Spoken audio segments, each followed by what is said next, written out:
Hello. I want to try to talk about something right now. I'm not sure if it's going to come through, but I want to share something.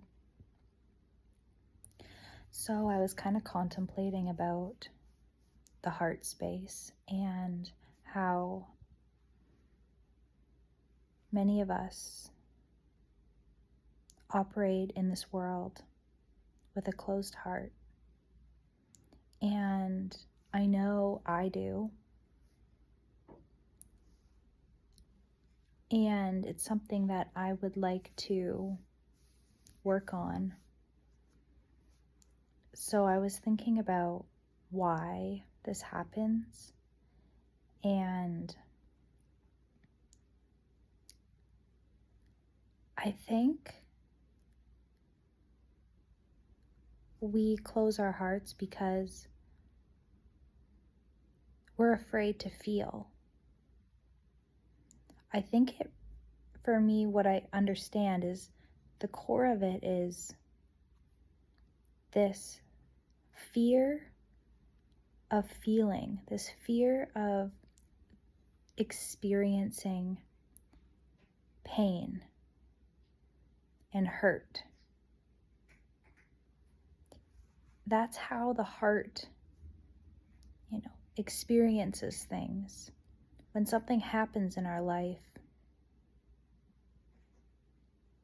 and we're walking around with an open heart, we have an interaction with someone and we experience some sort of injustice or some sort of cruel comment or some sort of subtle body language that is saying something judgmental.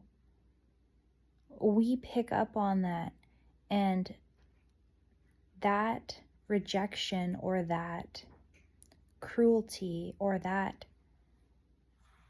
lack of consideration,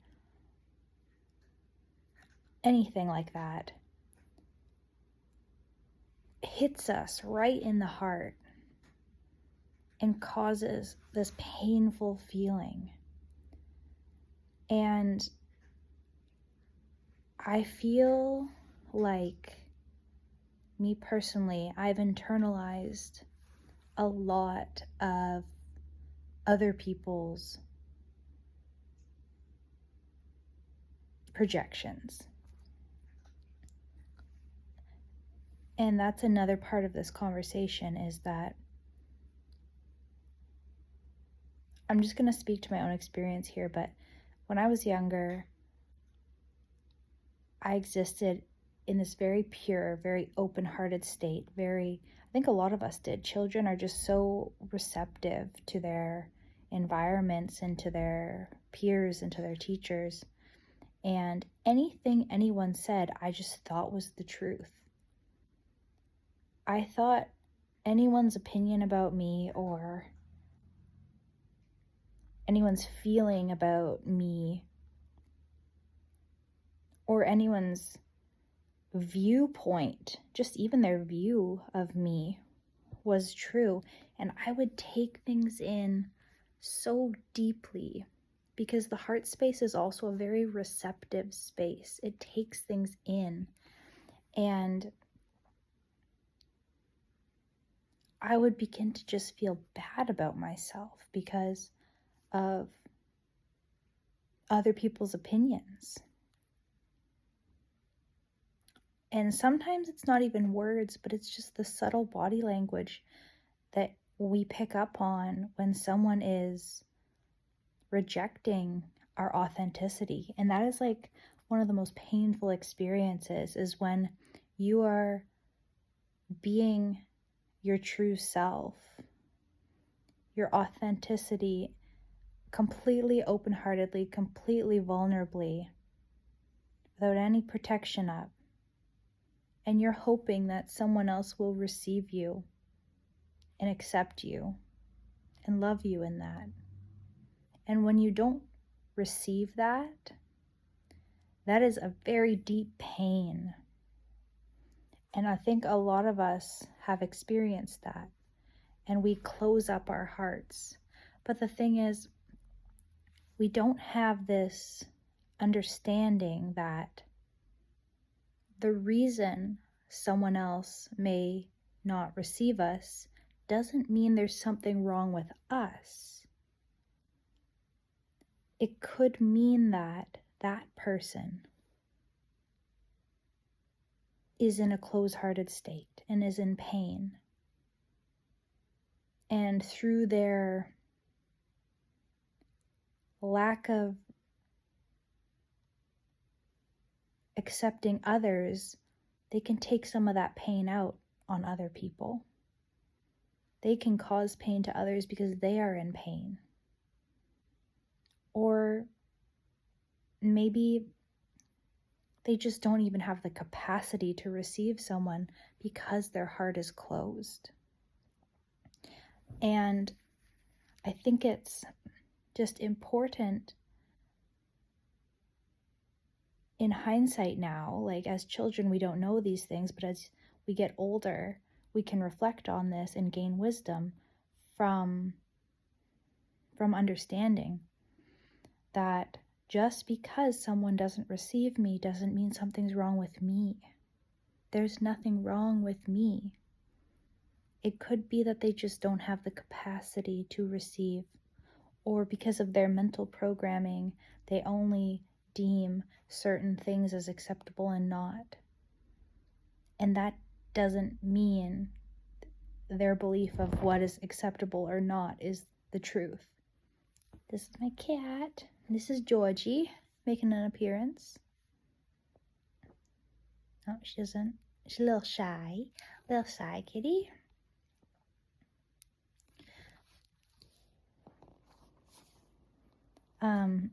So that's kind of leading me into the second part of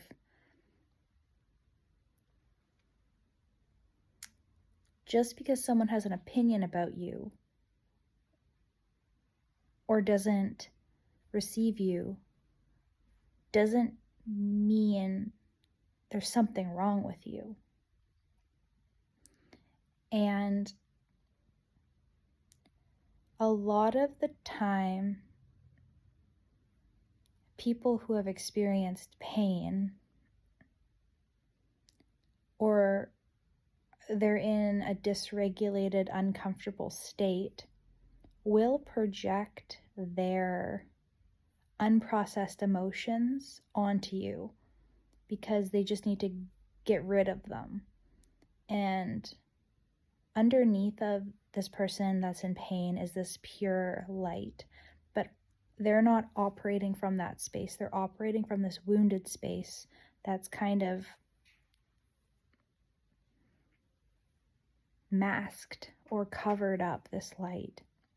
So that's the other part, is there's nothing bad or wrong about the people that are projecting or causing pain to us. Because I'm sure we do that to others too. And underneath of every bad person is goodness. It's just they've become detached from their true nature. They're just not in tune with their true nature anymore.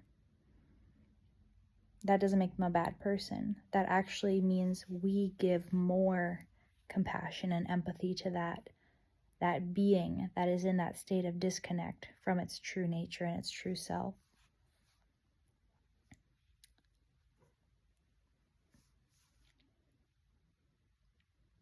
But people in pain generally project pain onto others because they're hurting, so they want others to hurt, or they're hurting and they don't know what to do with their hurt, so they project it. And I think when we experience this as the receiver of that projection, we do need to have a level of detachment, even with our open-hearted state, or this level of discernment with this open-hearted state, that when we're feeling this energy come in, this projection come in, we're able to recognize that it is their pain or their thoughts or their beliefs, and we choose whether to make what they say true for us. That is where our power lies, is that we get to choose whether it is going to become a part of our belief system, for lack of a better word.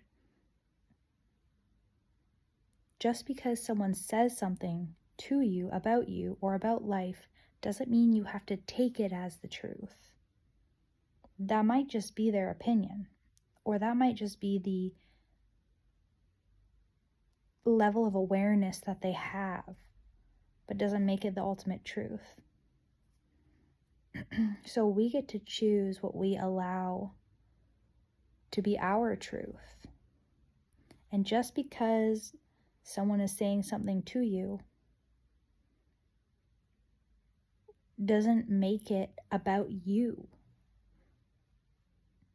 We have to have this level of discernment where we're able to discern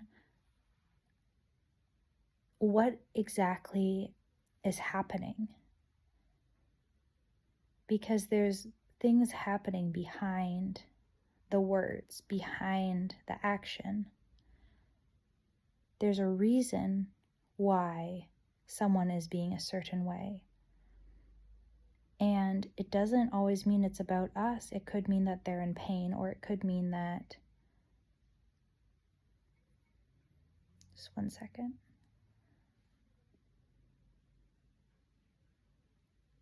That their heart's a little bit closed and they don't have the patience or the compassion or the wisdom, or maybe even they have a lot of self-judgment, so they can't accept you, because that would mean they'd have to accept things about themselves that they're not willing to accept. It's so complex, but the simple way, I'll just say like the ideal way, is we exist in an open-hearted state. And when we come into interaction with other energies, other people, we have developed the skill of discernment to be able to tell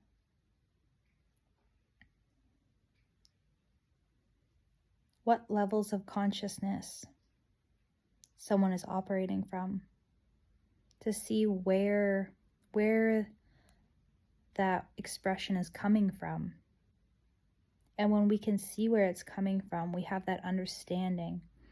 We can not give that pain back, but like not take it in and let it affect us. We have an understanding and compassion for the state that they are in, for the pain that they are in, for the distress or the bitterness that they are in because of their own experience. We hold compassion for that, and that compassion almost acts as a shield to allowing their pain to become our pain. And this doesn't mean we're not empathetic. We can feel for them without it becoming our reality.